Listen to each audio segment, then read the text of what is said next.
7.000 inscritos, muchos de ellos que no tenían convalidado sus estudios, incluso médicos, y que en el fondo el gobierno puede echar ayuda mano a eso. Ahora, lo que está sucediendo ahora, yo concuerdo totalmente con el kinesiólogo, de que el colapso ya lo estamos viviendo. Esto no es un castillo de naipes que se derrumba, como se dijo hace algunos días, o un edificio que se cae. Esto es un enlentecimiento en los flujos, tanto dentro de los hospitales como entre los hospitales y las clínicas, para poder trasladar pacientes. Tenemos un número elevado, tenemos 215 pacientes que están fuera de unidades de pacientes críticos, y eso quiere decir que son pacientes que, a pesar de que están recibiendo buenos tratamientos, no es el tratamiento ideal, y las complicaciones, digamos, se asocia a ello. Por lo tanto, el colapso ya lo estamos viviendo. El tema es que obviamente este colapso no empeore y ojalá sea lo más corto en el tiempo posible. Ahora, referente al recurso humano, efectivamente tenemos el recurso humano que podemos echar a través de la contratación del decreto de emergencia sanitaria, pero lo que está sucediendo también es que muchos de los que hacemos turnos estamos doblando o triplicando turnos. Hay muchas personas que habían dejado de hacer turnos y que están volviendo a hacer turnos, y tenemos, digamos, las personas obviamente que están apoyando esta segunda o tercera línea que se llama, que son los especialistas que no están directamente relacionados con la atención de pacientes, pero que se han puesto a disposición, digamos, para poder relevar a los colegas que tienen que descansar en algún minuto. Por supuesto. Claro, y todo esto además multiplicado por semanas y por meses, así es que el agotamiento ya empieza a hacer su efecto. Doctor Ruiz, quiero volver con usted porque se habla de una de las posibilidades, cuando están colapsadas las camas UCI y los hospitales en general, se está hablando de la posibilidad de hacer un splitter.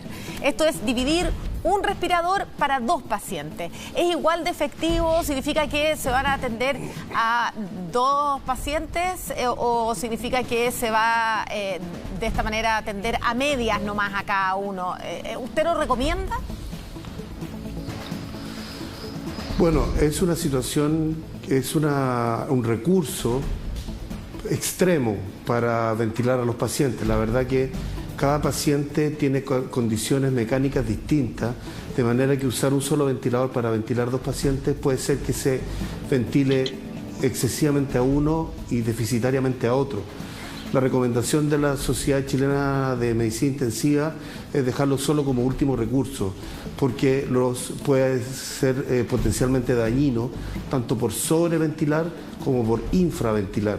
Por lo tanto, no es una medida recomendable a buena y a primera, sino que dejarlo realmente como último recurso cuando la situación se torne desesperada. ¿Y esto se ha ocupado en otros países? ¿Cuál es el resultado que ha dado?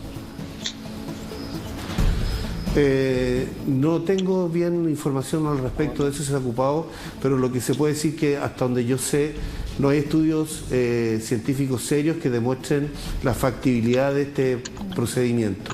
¿A usted no lo recomendaría, por lo que entiendo? O sea, es que en un mundo ideal no es recomendable y es peligroso, pero a veces la emergencia y las situaciones extremas obligan a tomar decisiones un poco en el límite de las posibilidades. Claro, y usted dice esto es un caso extremo y estamos en una situación extrema. Exacto. ¿Cuál es la realidad que está viviendo usted?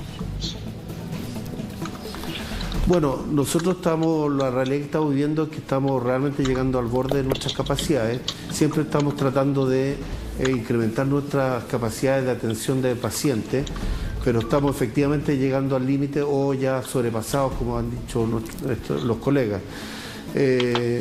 Espero no tener que tomar una decisión de ventilar a 2 pacientes con un mismo ventilador, pero como te digo, puede llegar a tener una situación extrema en que la decisión tiene que caer por su propio peso. Doctor Ruiz, ¿y eso cuándo podría ocurrir? O sea, está pidiendo la palabra. Inmediato, pero si tiene que llegar a esa determinación, solo para saber, ¿cuándo podría ocurrir esto? Porque la curva sigue ascendente, o sea, hoy día tenemos 5.471 nuevos contagios. La verdad es que ya las predicciones han sido tan variables que no te puedo decir con exactitud, pero como les decía, uno espera que en los casos sigan aumentando y esto se complica más o menos promedio de 10 días después. Entonces, yo creo que no te puedo dar una fecha exacta, pero probablemente en unos 10, 15 días más esta cosa esté en una situación crítica. Doctora Molina está levantando ahí la mano, la escuchamos. Bueno, lo que pasa es que Coincido plenamente con el doctor Ruiz. Yo creo que las medidas, cuando hay que usar un respirador para 2 personas, es la situación extrema donde no tenemos otra alternativa. El tema no son tanto los respiradores. Yo creo que hoy día es súper importante que los hospitales tengan la oferta suficiente para la demanda que se va produciendo cada día y cada día más. Me parece a mí que paralelamente con esa muy buena medida de ampliar, de convertir camas, de generar un control centralizado de las camas, a mí me parece súper bien. Si está funcionando, muy bien. Pero creo que tenemos que ser excesivamente esforzados también en ver cómo paramos, porque ya no vamos a aplanar la curva ya se lanzó, nosotros la curva ascendente, todavía no tenemos frío tan intenso, probablemente vamos a tener un aumento importante de casos de aquí a 15, 20 días, uno nunca sabe cuándo va a ser el pic, cuando empieza a bajar, uno supo que estuvo en el pic, pero no sabemos exactamente. Lo importante es cómo el Ministerio, las secretarías regionales y ministeriales, que son la autoridad sanitaria, logran al fin articularse, armar y usar toda la red para poder parar esta masividad de contagio. Y para eso es muy importante, a pesar de que ya puede ser que uno diga que es un poco tarde, la cuarentena sirve no solo para no contagiar el coronavirus, sino que el hecho de que estemos todos relativamente confinados ha hecho de que no circulen otros virus. Y el peor de los mundos es que paralelamente comiencen a circular otros virus y tengamos competencia por las camas críticas por otros virus. Entonces la cuarentena sirve para eso y sirve para poder parar un poco la curva de contagio. Ya aplanar la curva no sé si se podrá, porque ya estamos en el ascenso de alta velocidad. Yo quiero decir que yo trabajé muchos años también en servicios de urgencia, en UCI, pediátrica, sí, yo soy pediatra. Pero yo quisiera decir de que es impresionante, porque me tocaba vivir emergencia, la disponibilidad, la mística, y por eso tenemos tanta confianza en que el recurso humano de salud se va a mantener de pie, porque si van cayendo, cosa que está pasando, van a haber otros que están dispuestos a reemplazar. Realmente creo que nuestro sistema de salud se mantiene en pie, sólido, firme, gracias a los recursos humanos de salud, a los profesionales, a los técnicos y a los administrativos también. José Luis, te escuchamos. Sí, he escuchado atentamente el planteamiento. Quiero dedicarme un segundo al tema del splitter como especialista en terapia respiratoria y además creador con un colega de Chillán, Alexis Silva, de un chat nacional. Estamos todos los colegas de intensivo reunidos en ese chat. Hemos tenido efectivamente discusiones respecto a este mismo punto.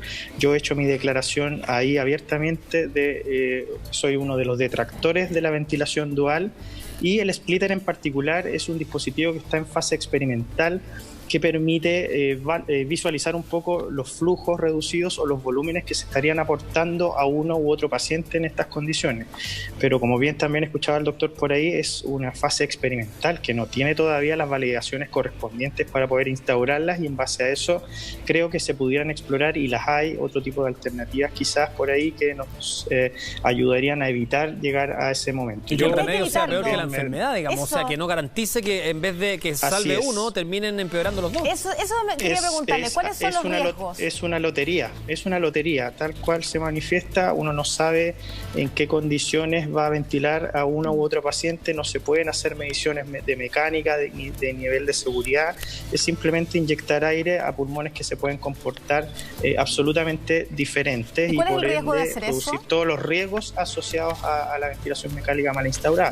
Los riesgos asociados van desde inflar de más un pulmón, para hablarlo en palabras simples, y tender a romperlo, haciendo fenómenos inflamatorios desde el pulmón. Ya tenemos un fenómeno inflamatorio producido por un virus externo. Aquí, si lo sobredistendemos, lo abrimos, lo inflamos mucho, vamos a generar problemas de inflado, sobreinflado. Podemos tener poca cantidad de volumen a ese pulmón y podemos desinflarlo, el colapso alveolar, atelectasia, y el fenómeno combinado, que es este fenómeno, como les decía yo, de biotrauma, cuando se combinan inflados con desinflados sin ningún tipo de valoración. Es decir, es una lotería. A alguno puede que le sirva de esos dos pacientes, al otro no, puede que ambos sí, puede que ambos no.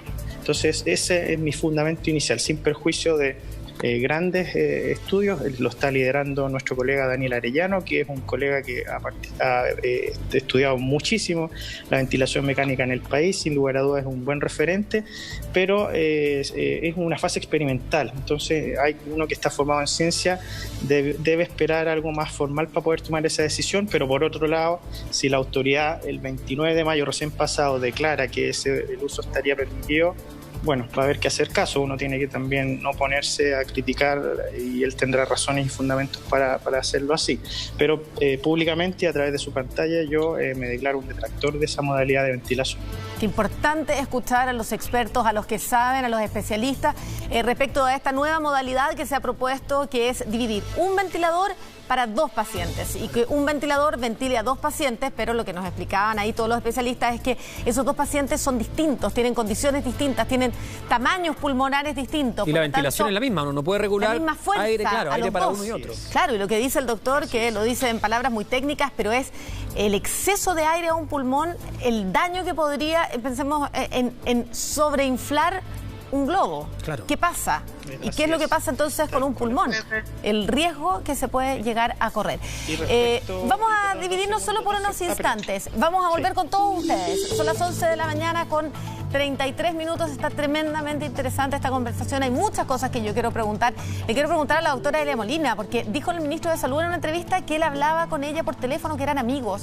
Y yo quiero saber si ella todas estas críticas se las ha hecho también en privado, si le ha dicho al ministro por teléfono lo que sienta, lo que piensa. Y también tenemos la portada del diario La Segunda con justamente José Luis Ufán, kinesiólogo, quien está conversando con nosotros, que dice: no somos héroes, los aplausos dan energía, pero... Médico cirujano y además ex ministra de Salud, y también el doctor José Miguel Bernucci, que vemos ahí en pantalla, secretario del Colegio Médico. Doctor Bernucci, a propósito del splitter, esta técnica que implicaría conectar a 2 pacientes a un mismo ventilador, queremos conocer su opinión. Lo cierto es que se habla de los riesgos que esto puede tener, y es lo que estábamos hablando antes de irnos a una pausa. Sí, lo que hay que entender para poner el contexto de la discusión del splitter es que el splitter es una técnica de guerra. Estamos hablando que es una situación que es altamente, en una situación que extremo total, se han sobrepasado todos los límites, y si no hay un ventilador disponible, eventualmente podría usarse esta técnica. Ahora, esta es una técnica que no tiene evidencia, o sea, no hay material científico que avale su uso, ya lo primero. Lo segundo, es una técnica que se utiliza solamente en caso de salvataje, y el hecho de que la autoridad haya dicho que se puede utilizar, eso no necesariamente la hace una técnica disponible para su uso, ¿ya? Solamente la autoridad dio el marco, digamos, legal, que dice que si eventualmente se requiere usar, se puede utilizar, pero no por ello tendríamos que utilizarla, ¿sí? Lo voy a interrumpir brevemente para leer, porque no sé si todos van a alcanzar ahí en la pantalla, pero este es el marco regulatorio, que la instrucción es sobre el uso del splitter que llega de parte del gobierno. Y lo que dice, para resumir, dice: en este contexto, les recuerdo la posibilidad del uso de splitters en ventilación mecánica cuando las condiciones clínicas de los pacientes así lo hagan posible. Los splitters, dice, permiten la ventilación mecánica de 2 pacientes utilizando un solo equipo de ventilación mecánica. Para ello, y aquí también parte de lo que conversábamos, dice, los pacientes deben tener necesidades ventilatorias similares. En ese contexto es que se recuerda que, en virtud de las reglas generales, dicha práctica está permitida cuando no existan otras alternativas disponibles y la utilización de esta técnica sea factible clínicamente. Es lo que dice ahí, doctor Bernucci, claro, este comunicado del gobierno también. Claro, exactamente. Lo que quiere decir es que está, digamos, eventualmente autorizando su uso, pero no por eso se va a utilizar. Yo creo que en Chile las personas con experiencia de su uso son sumamente pocas. Estamos hablando que la terapia ventilatoria, y aquí nuestro amigo kinesiólogo, digamos, y está la doctora Molina, que tiene experiencia, y el colega también, el doctor Ruiz. El doctor Ruiz, efectivamente, la terapia ventilatoria es un tratamiento que, en el caso, por ejemplo, del COVID, se demuestra que la cantidad de los volúmenes que se requieren insuflar a los pacientes, las presiones y se requiere insuflar al paciente en un contexto de una falla ventilatoria grave que produce el COVID, son volúmenes que son propios para cada paciente, y encontrar dos pacientes que requieran la misma cantidad de volumen y la misma cantidad de presiones, la verdad que a lo menos a las personas que tenemos cierta experiencia en ventilación mecánica es tremendamente difícil, para no decir imposible, digamos, ¿ya? Entonces, en ese contexto, el splitter se tiene que dar en un contexto, como te digo, de guerra, de batalla, de ya cuando se han sobrepasado ya absolutamente todos los límites y no queda absolutamente ninguna opción, podría pensarse eventualmente en usar algo así. Ojalá que no lleguemos a ese extremo. Yo había dejado planteada la pregunta para la doctora Elia Molina, ex ministra de Salud, que firmó una carta con otros exfuncionarios de salud del gobierno de la expresidenta Michelle Bachelet, en el que dicen que aún es tiempo de cambiar la estrategia para enfrentar esta pandemia. Una carta que me imagino iba dirigida al ministro de Salud. ¿Usted habla regularmente con el ministro de Salud? ¿Es verdad que son amigos? A ver, no hablamos regularmente, tenemos una relación normal y bastante amistosa, si usted quiere decir, porque yo soy decana de la Facultad de Ciencias Médicas de la Universidad de Santiago. Claro. En ese contexto hemos tenido contacto porque hemos estado trabajando no solamente el tema de los campos clínicos, sino que también el tema de la formación de especialistas. Nosotros en la Universidad de Santiago, en este momento tenemos 500 médicos en distintas becas de especialidad, incluida medicina intensiva.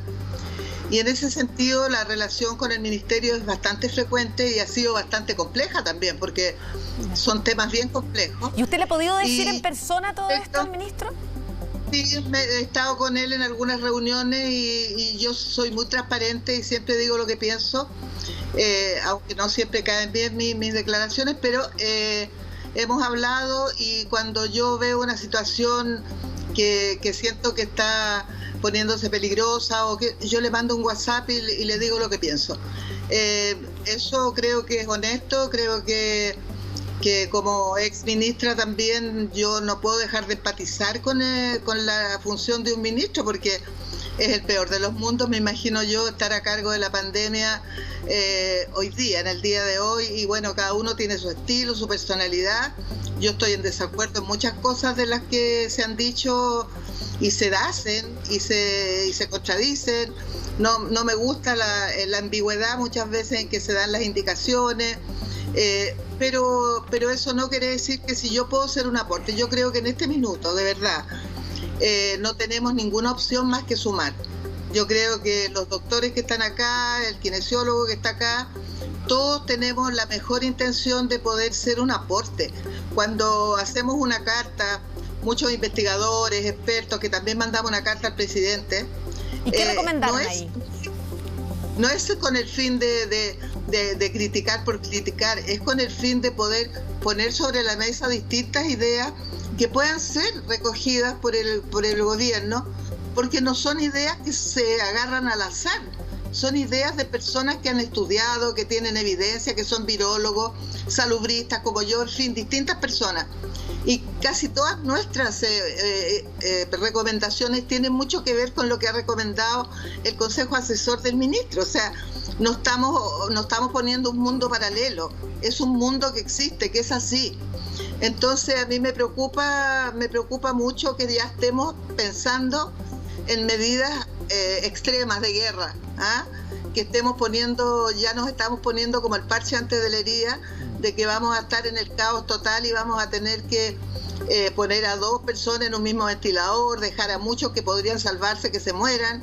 Ese es el mundo que le ha pasado a Italia, porque ellos lo hicieron mal, partieron con mucha tardanza en todas las medidas, además que tiene una población mucho más envejecida que nosotros también.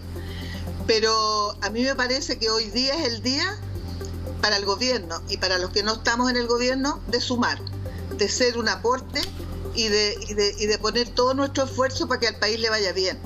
A mí no me interesa que le vaya mal al gobierno ni que el ministro Mañalich lo haga mal, al contrario, yo quisiera que lo hicieran lo mejor, porque eso es la única posibilidad pensando en las personas. Hay que poner al centro a las personas, ni los partidos políticos, ni los gobiernos, ni las personas, ni los egos.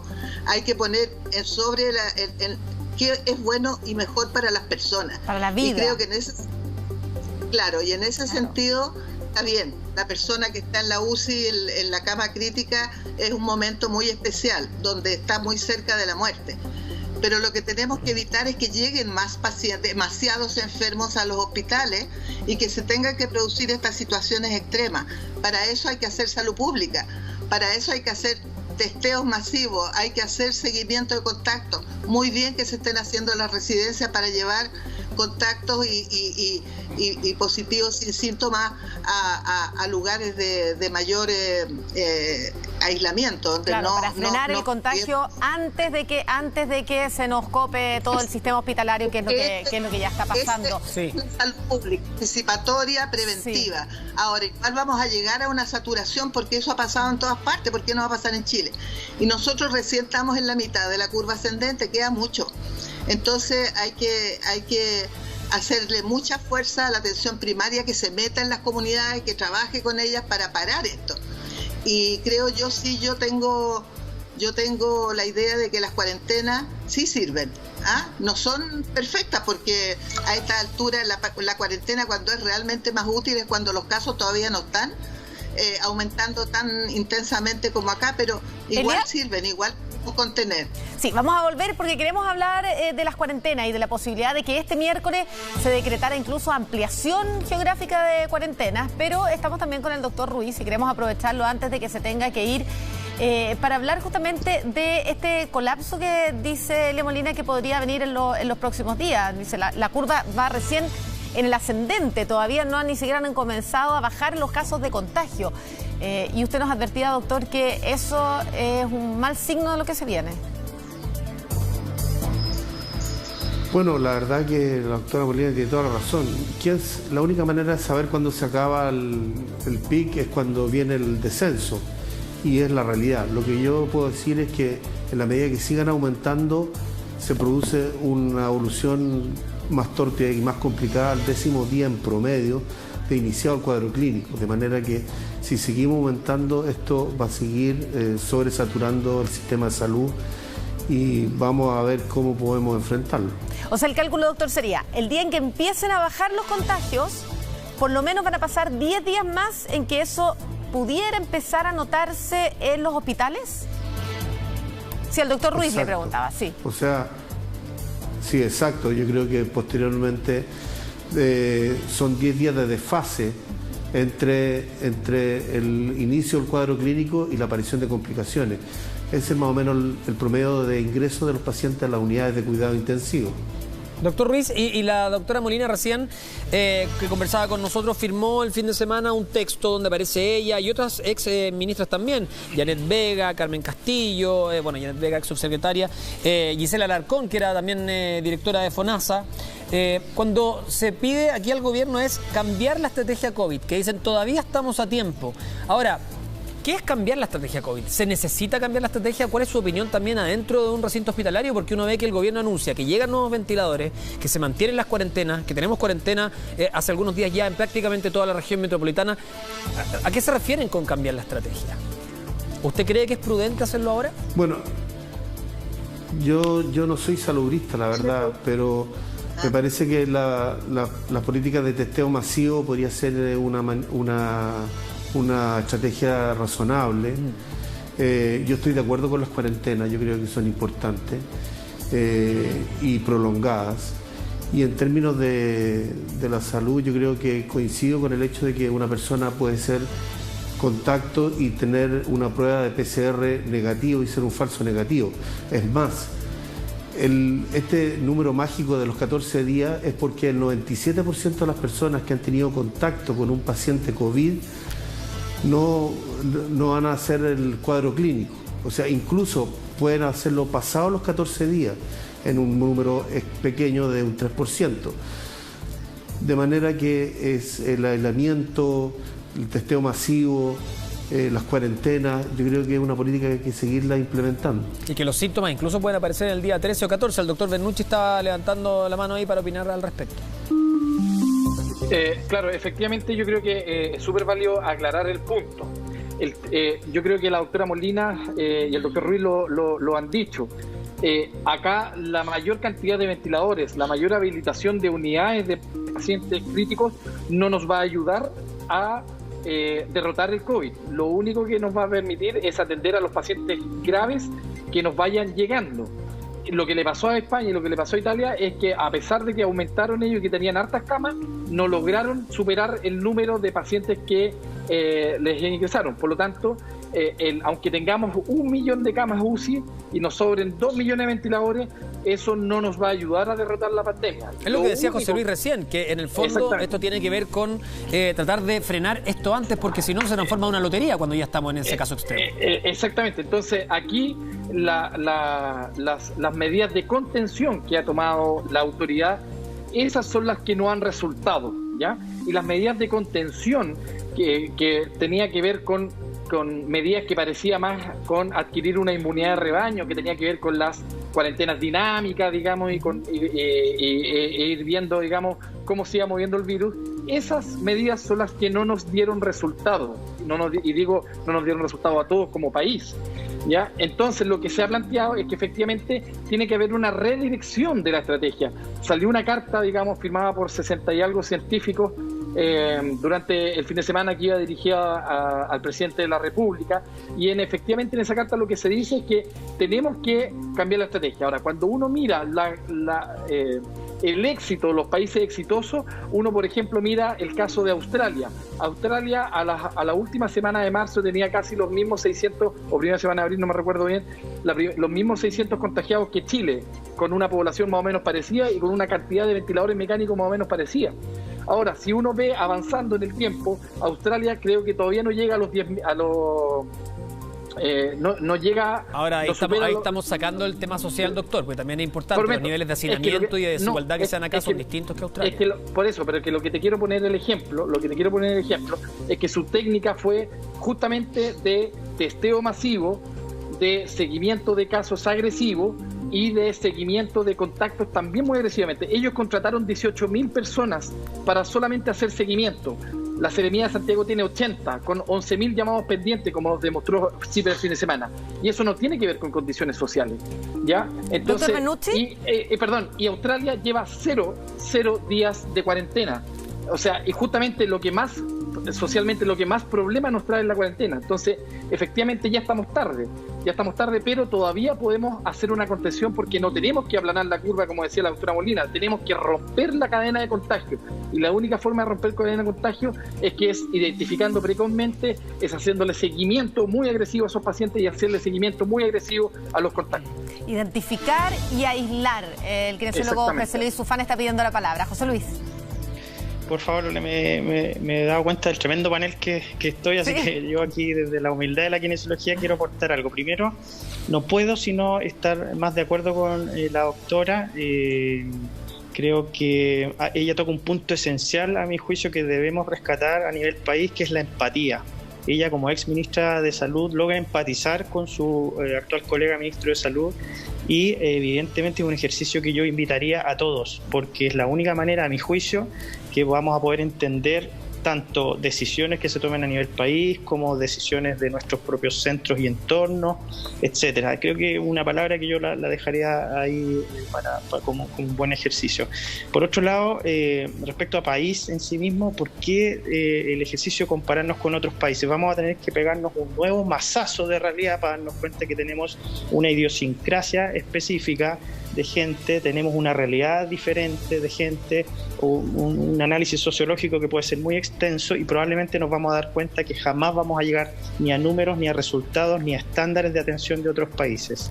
Eso por otro lado. Y por un punto aparte, también rescatando algo que se ha mencionado